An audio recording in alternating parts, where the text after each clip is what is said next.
بسم اللہ الرحمن الرحیم۔ السلام علیکم ورحمۃ اللہ۔ یہ تقریباً 1957 عیسوی کی بات ہے کہ فرانس میں کہیں ایک رہائشی عمارت کی نوکڑ میں ترکی کے ایک 50 سالہ بوڑھے آدمی نے چھوٹی سی دکان بنا رکھی تھی۔ ارد گرد کے لوگ اس بوڑھے کو انکل ابراہیم کے نام سے جانتے اور پکارتے تھے۔ انکل ابراہیم کی دکان میں چھوٹی موٹی گھریلو ضروریات کی اشیاء کے علاوہ بچوں کے لیے چاکلیٹ، آئس کریم اور گولیاں، ٹافیاں دستیاب تھی۔ اسی عمارت کی ایک منزل پر ایک یہودی خاندان آباد تھا جن کا ایک 7 سالہ بچہ جاد تھا۔ جاد تقریباً روزانہ ہی انکل ابراہیم کی دکان پر گھر کی چھوٹی موٹی ضروریات خریدنے کے لیے آتا تھا۔ دکان سے جاتے ہوئے انکل ابراہیم کو کسی اور کام میں مشغول پا کر جاد نے کبھی بھی ایک چاکلیٹ چوری کرنا نہ بھولی تھی۔ ایک بار جاد دکان سے جاتے ہوئے چاکلیٹ چوری کرنا بھول گیا۔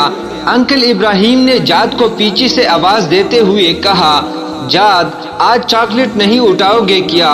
انکل ابراہیم نے یہ بات محبت میں کی تھی یا دوستی سے، مگر جاد کے لیے ایک صدمے سے بڑھ کر تھی۔ جاد آج تک یہی سمجھتا تھا کہ اس کی چوری ایک راز تھی، مگر معاملہ اس کے برعکس تھا۔ جاد نے گڑ گڑاتے ہوئے انکل ابراہیم سے کہا کہ آپ اگر مجھے معاف کر دے تو آئندہ میں کبھی بھی چوری نہیں کروں گا۔ مگر انکل ابراہیم نے جاد سے کہا، اگر تم وعدہ کرو کہ اپنی زندگی میں کبھی بھی کسی کی چوری نہیں کرو گے تو روزانہ کا ایک چاکلیٹ میری طرف سے تمہارا ہوا، ہر بار دکان سے جاتے ہوئے لے جایا کرنا۔ اور بالآخر اسی بات پر جاد اور انکل کا اتفاق ہو گیا۔ وقت گزرتا گیا اور اس یہودی بچے جاد اور انکل ابراہیم کی محبت گہری سے گہری ہوتی چلی گئی، بلکہ ایسا ہو گیا کہ انکل ابراہیم ہی جاد کے لیے باپ، ماں اور دوست کا درجہ اختیار کر چکا تھا۔ جاد کو جب کبھی کسی مسئلے کا سامنا ہوتا یا پریشانی ہوتی تو انکل ابراہیم سے ہی کہتا۔ ایسے میں انکل میز کی دراز سے ایک کتاب نکالتے اور جاد سے کہتے کہ کتاب کو کہیں سے بھی کھول کر دو۔ جاد کتاب کھولتا اور انکل وہی سے 2 صفحے پڑھتے، جاد کو مسئلے کا حل بتاتے۔ جاد کا دل اطمینان پاتا اور وہ گھر کو چلا جاتا، اور اسی طرح ایک کے بعد ایک کرتے 17 سال گزر گئے۔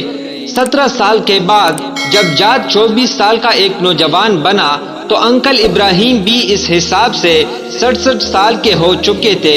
داغی اجل کا بلاوا آیا اور انکل ابراہیم وفات پا گئے۔ انہوں نے اپنے بیٹوں کے پاس جاد کے لیے ایک صندوقچی چھوڑی تھی۔ ان کی وصیت تھی کہ اس کے مرنے کے بعد یہ صندوقچی اس یہودی نوجوان جاد کو تحفہ میں دی جائے۔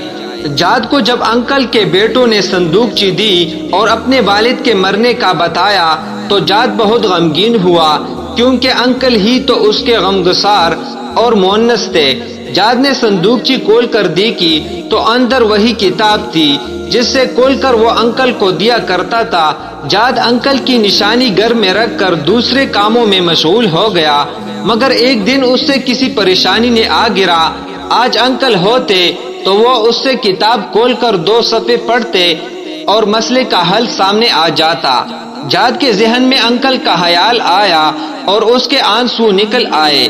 کیوں نہ آج میں خود کوشش کروں۔ کتاب کھولتے ہوئے وہ اپنے آپ سے مخاطب ہوا، لیکن کتاب کی زبان اور لکھائی اس کی سمجھ سے بالا تر تھی۔ کتاب اٹھا کر اپنی تیونیسی عرب دوست کے پاس گیا اور اسے کہا کہ مجھے اس میں سے 2 صفحے پڑھ کر سناؤ۔ مطلب پوچھا اور اپنے مسئلے کا اپنے تئیں حل نکالا۔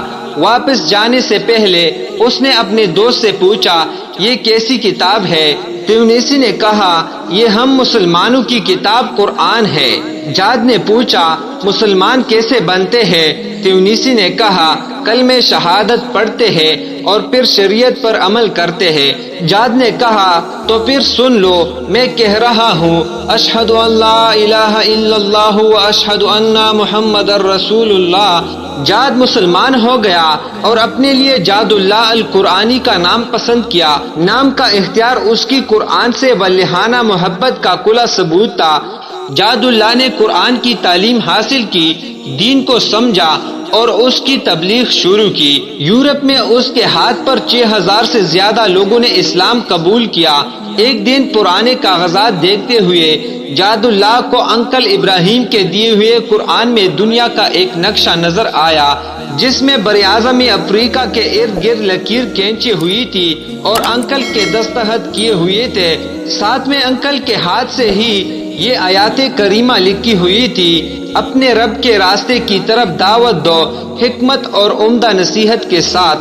جاد اللہ کو ایسا لگا جیسے یہ انکل کی اس کے لیے وصیت ہو، اور اسی وقت جاد اللہ نے اس وصیت پر عمل کرنے کی ٹانی، اور ساتھ ہی جاد اللہ نے یورپ کو خیر بات کہہ کر کینیا، سوڈان، یوگانڈا اور اس کے آس پاس کے ممالک کو اپنا مسکن بنایا۔ دعوت حق کے لیے ہر مشکل اور پرخطر راستے پر چلنے سے نہ ہچکچایا، اور اللہ تعالی نے اس کے ہاتھوں 60 لاکھ انسانوں کو دینی اسلام کی روشنی سے نوازا۔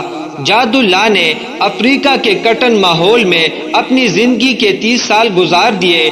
سن 2003 عیسوی میں افریقہ میں پائی جانے والی بیماریوں میں گر کر محض 53 سال کی عمر میں اپنے خالق کی حقیقی کو جا ملے۔